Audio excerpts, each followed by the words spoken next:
ജപ്പാനിൽ ഇപ്പോൾ ഹൈഡ്രാഞ്ചിയുടെ സീസണാണ്. ഒരു മെയ് അവസാനം മുതൽ ജൂലൈ പകുതി വരെയൊക്കെയാണ് നമുക്ക് ഇവിടെ ഹൈഡ്രാഞ്ചിയ പൂക്കൾ കാണാൻ പറ്റുന്നത്.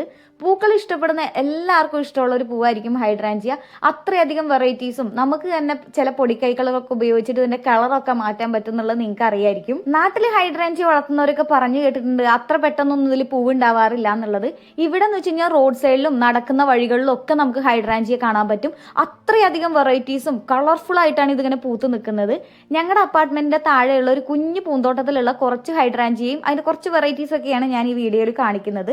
ജപ്പാനിൽ ഒരുപാട് ടെമ്പിളും ഗാർഡനും ഒക്കെ പ്രത്യേകമായിട്ട് ഉണ്ടാക്കി വെച്ചിട്ടുണ്ട് ഇതുപോലെയുള്ള സീസണൽ ഫ്ലവേഴ്സിന്റെ ഒക്കെ ഫെസ്റ്റിവൽ നടത്താൻ വേണ്ടിയിട്ട്. ജാപ്പനീസിലെ അജിസായി എന്നാണ് നമ്മുടെ ഹൈഡ്രാഞ്ചിയക്ക് പറയുന്നത്.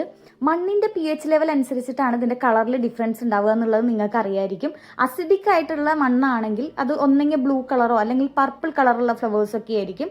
ആൽക്കലൈനിലോട്ട് പോകുമ്പോൾ പിങ്കോ റെഡ് കളറുള്ള ഫ്ലവേഴ്സ് ആയിരിക്കും ഉണ്ടാവുക. അങ്ങനെ എല്ലാ വെറൈറ്റീസിന്റെ കളറൊന്നും നമുക്ക് ചേഞ്ച് ചെയ്യാൻ പറ്റില്ല കേട്ടോ. ഇപ്പോൾ മണ്ണിലുള്ള അസിഡിക്കിന്റെ വാല്യൂ അങ്ങോട്ടും ഇങ്ങോട്ടൊക്കെ ചേഞ്ച് ചെയ്തിട്ട് ആൾക്കാർ ഇതിന്റെ കളറൊക്കെ മാറ്റാറുണ്ട്.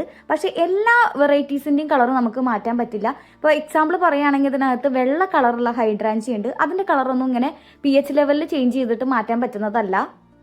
ഗൂഗിളിലൊക്കെ നോക്കിക്കഴിഞ്ഞാൽ pH ലെവൽ 5.5 അല്ലെങ്കിൽ അതിന്റെ താഴത്തോട്ടോ വരുമ്പോഴാണ് ബ്ലൂ കളർ ഫ്ലവേഴ്സ് ഉണ്ടാവുക എന്നാണ് പറയുന്നത്. 6.5 അല്ലെങ്കിൽ അതിന്റെ മുകളിലോട്ടോ വരുമ്പോൾ പിങ്ക് കളർ ഫ്ലവേഴ്സും ഉണ്ടാകും. ഈ 5.5ന്റെയും 6.5ന്റെയും ഇടയ്ക്കാണ് ഈ പർപ്പിൾ കളർ വരുന്നത് എന്നാണ് പറയുന്നത്. ജപ്പാനിൽ ഒരുപാട് ഗാർഡനും ടെമ്പിളും ഒക്കെ ഈ ഹൈഡ്രാഞ്ചിയ പൂക്കൾ ഉള്ളതുണ്ടെന്ന് ഞാൻ പറഞ്ഞല്ലോ. എല്ലാത്തിനകത്തും 2500-3000 ഒക്കെ പൂക്കൾ ഉണ്ടായിരിക്കും. 30, 40, 50 വെറൈറ്റീസ് ഒക്കെ ഹൈഡ്രാഞ്ചിയ പൂക്കൾ ഉണ്ടായിരിക്കും. ഇതിനകത്ത് ഏറ്റവും ഫേമസ് ആയിട്ടുള്ള ഒരു സ്ഥലമാണ് കസഹായ നോ സത്തോ എന്ന് പറയുന്ന ഒരു ഗാർഡൻ.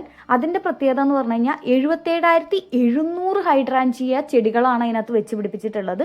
അതും 45 മുതൽ 50ഓളം വെറൈറ്റീസ് ആണ് അതിനകത്തുള്ളത്. ഈ ഗാർഡനകത്ത് 77,700 ഹൈഡ്രാഞ്ചിയ പ്ലാന്റ്സ് വെച്ച് പിടിപ്പിച്ചേക്കുന്നത് 33,000 സ്ക്വയർ മീറ്ററിലാണ്. അതുകൊണ്ട് തന്നെ ഇത് ഫ്ലവർ ബെഡ് എന്നാണ് അറിയപ്പെടുന്നത്. ഫുൾ ഹൈഡ്രാഞ്ചിയ ബ്ലൂം ആവുന്ന സമയത്ത് ഇതൊരു ബെഡ് പോലെ, ഫ്ലവറിന്റെ ബെഡ് പോലെയാണ് ഫീൽ ചെയ്യുക. മുകളിൽ നിന്നൊക്കെ നോക്കുമ്പോൾ അത്രയധികം പൂക്കൾ ഒരുമിച്ച് നിൽക്കുന്നതായിട്ട് നമുക്ക് കാണാൻ പറ്റും. ഈ ഗാർഡന്റെ പ്രത്യേകത എന്ന് പറയുന്നത് വേറെ എവിടെയും കാണാൻ പറ്റാത്ത കുറെ ഹൈഡ്രാഞ്ചിയന്റെ വെറൈറ്റീസ് നമുക്ക് കാണാൻ പറ്റും. അപ്പൊ അതിന്റെ പേരൊക്കെ നല്ല രസമാണ് കേൾക്കാനായിട്ട്.